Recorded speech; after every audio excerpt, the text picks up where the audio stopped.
हासिल करने के लिए पढ़ते हैं, तभी तो फाइनेंशियल एजुकेशन के मामले में इसको दुनिया के सबसे फेमस किताबों में शुमार किया जाता है। और आज की हमारी इस वीडियो में हम आपको इसी बुक की ही समरी बताने वाले हैं। दोस्तों, रिच डैड पुअर डैड किताब की कहानी लेखक रॉबर्ट कियोसाकी की अपनी खुद की लाइफ स्टोरी पर आधारित है। इस किताब में वो अपने दो पिताओं के बारे में लिखते हैं, जिनमें एक उनके असली पिता हैं जिनको उन्होंने पुअर डैड का टाइटल दिया है, और दूसरे उनके मुंह बोले पिता हैं जो कि असल में उनके एक दोस्त के पिता हैं और उनको उन्होंने किताब में रिच डैड का टाइटल दिया है।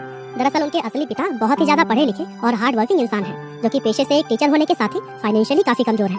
इसीलिए रॉबर्ट किताब में उन्हें पुअर डैड कहकर बुलाते हैं। वहीं दूसरी तरफ उनके मुंह बोले पिता सिर्फ 8वीं क्लास तक पढ़े हैं, लेकिन फाइनेंशियल एजुकेशन स्ट्रांग होने की वजह से वो अपने शहर के सबसे बड़े और सबसे अमीर बिजनेसमैन में शुमार किए जाते हैं। इसीलिए रॉबर्ट किताब में उन्हें रिच डैड कहकर बुलाते हैं। इस पूरी कहानी में रॉबर्ट के रिच डैड उन्हें उनकी जिंदगी के अलग अलग पड़ावों पर 30 साल तक 6 ऐसी अहम शिक्षाएं देते हैं जो कि लाइफ में कामयाबी हासिल करने, अमीर बनने और हमेशा अमीर बने रहने के लिए बहुत ही जरूरी होती है। और रॉबर्ट के रिच डैड के द्वारा बताए गए 6 लेसन दुनिया के किसी भी इंसान को अमीर और कामयाब बना सकते हैं, फिर चाहे वो इंसान कितना ही कम पढ़ा लिखा क्यों ना हो। तो चलिए अब हम आपको रॉबर्ट द्वारा किताब में लिखे गए उन्हीं 6 इंपॉर्टेंट लेसन के बारे में बताते हैं। वैसे इस टॉपिक का आइडिया मुझे कुकू एफएम मोबाइल ऐप पर ऑडियो बुक सुनते हुए आया था, और यहाँ आप भी हजारों बुक्स का एक्सेस सिर्फ एक बुक के प्राइस में पा सकते हैं। हालांकि आगे हम इसके बारे में और जानेंगे, लेकिन चलिए पहले हम लेसन्स की शुरुआत कर लेते हैं। Lesson number 1, rich don't work for money, money work for them. दोस्तों, रॉबर्ट के रिच डैड बताते हैं कि दुनिया के ज्यादातर लोग कई दशकों से एक विशेष तरह के सर्कल में फंसे हुए हैं, और वे इस सर्कल को रैट रेस कहकर बुलाते हैं। दरअसल आज दुनिया के ज्यादातर लोगों की जिंदगी का मकसद सिर्फ अच्छे कॉलेज में पढ़ाई करना, अच्छी नौकरी ढूंढना, शादी करना और फिर जिंदगी भर अपनी सैलरी से घर व कार जैसी चीजों के लोन भरते रहना ही बन गया है। लोगों को इस बात का एहसास ही नहीं होता कि इस तरह के लाइफ में वे मेहनत तो सबसे ज्यादा करते हैं, लेकिन उनकी मेहनत का फायदा किसी और को ही होता है। असल में बहुत से लोग इस रैट रेस का हिस्सा बनकर नाखुश भी होते हैं, लेकिन फिर भी अपने मन के डर, लालच और जिम्मेदारियों की वजह से वे मजबूरी में इसका हिस्सा बने रहते हैं। रिच डैड कहते हैं कि इंसान को सबसे पहले तो अपने डर को खत्म करके इस रैट रेस से बाहर निकलना चाहिए, और फिर कुछ ऐसा करना चाहिए जिसमें आप पैसे के लिए काम न करें, बल्कि पैसा आपके लिए काम करे। वो पुरानी कहावत है ना कि पैसा ही पैसे को खींचता है। ठीक उसी तरह आपको भी अपनी लाइफ में कुछ ऐसा करने की जरूरत होती है जिसमें कि आपका पैसा ही आपको कमा कर दे। Lesson number 2, keeping money is more important than making it. दोस्तों, दुनिया में आपको ऐसे बहुत से स्पोर्ट्समैन और सेलिब्रिटीज देखने को मिल जाएंगे जो कि एक समय तो काफी अमीर हुआ करते थे, लेकिन आज उनके पास कुछ भी नहीं है। असल में लोग इस तरह अमीर से गरीब इसलिए हो जाते हैं क्योंकि उनमें फाइनेंशियल एजुकेशन की कमी होती है, यानी उनके अंदर पैसे को मेंटेन और ग्रो करने का हुनर नहीं होता।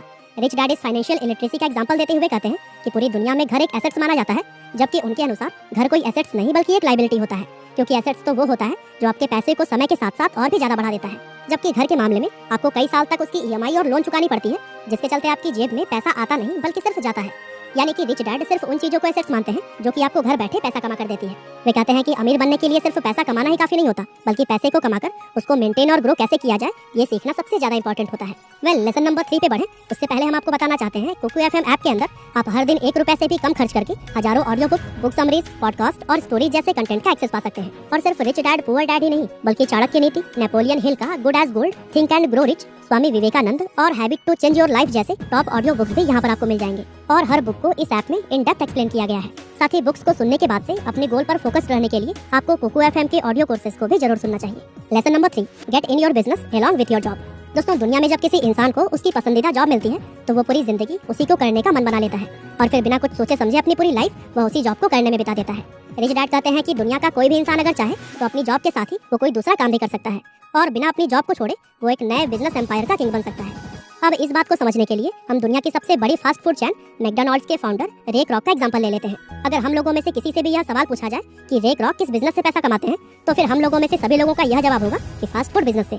लेकिन असल में दोस्तों, रे क्रॉक का मुख्य बिजनेस फास्ट फूड नहीं बल्कि रियल एस्टेट है, क्योंकि मैकडॉनल्ड्स के बिजनेस को बड़ा करते करते वे आज पूरी दुनिया के अंदर सबसे बड़े रियल एस्टेट ऑनर बन चुके हैं। यानी कि फास्ट फूड बिजनेस करते करते ही उन्होंने रियल एस्टेट का एक ऐसा एम्पायर खड़ा कर दिया है जो कि आज उन्हें सच में अमीर बनाता है। इसी तरह से एक आम आदमी भी अपनी जॉब को करने के साथ ही कुछ ऐसे एसेट्स और सोर्स ऑफ इनकम क्रिएट कर सकता है जो कि उसको पैसे कमा कर भी दे।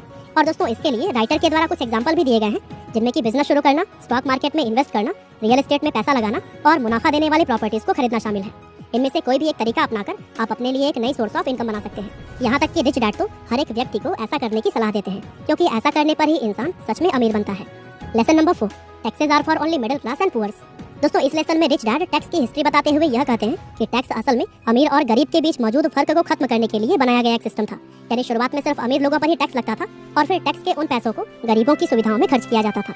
लेकिन समय के साथ धीरे धीरे मिडिल और अपर मिडिल क्लास पर भी टैक्स लगना शुरू हो गया, और आज की अगर बात करें तो यह मामला पूरी तरह से उल्टा हो चुका है, क्योंकि आज अमीर लोग अपने दिमाग और चालाकी का इस्तेमाल करके खुद को टैक्स देने से बचा लेते हैं और सरकार के खाते में जो सबसे ज्यादा टैक्स जमा होता है वो मिडिल और अपर मिडिल क्लास के द्वारा ही जमा किया जाता है। बड़े बड़े अमीर बिजनेसमैन और उद्योगपति पहले पैसा कमाते हैं, फिर अपनी सभी जरूरत व ख्वाहिशों को पूरा करने के लिए वो उस पैसे को खर्च करते हैं और लास्ट में अगर कुछ बचता है तो उस पैसे से वे टैक्स भरते हैं। जबकि वहीं मिडिल और अपर मिडिल क्लास के लोग पैसा कमाने के साथ ही टैक्स भी भरते हैं और फिर अंत में जो कुछ बचता है उसको वह अपने ऊपर खर्च करते हैं।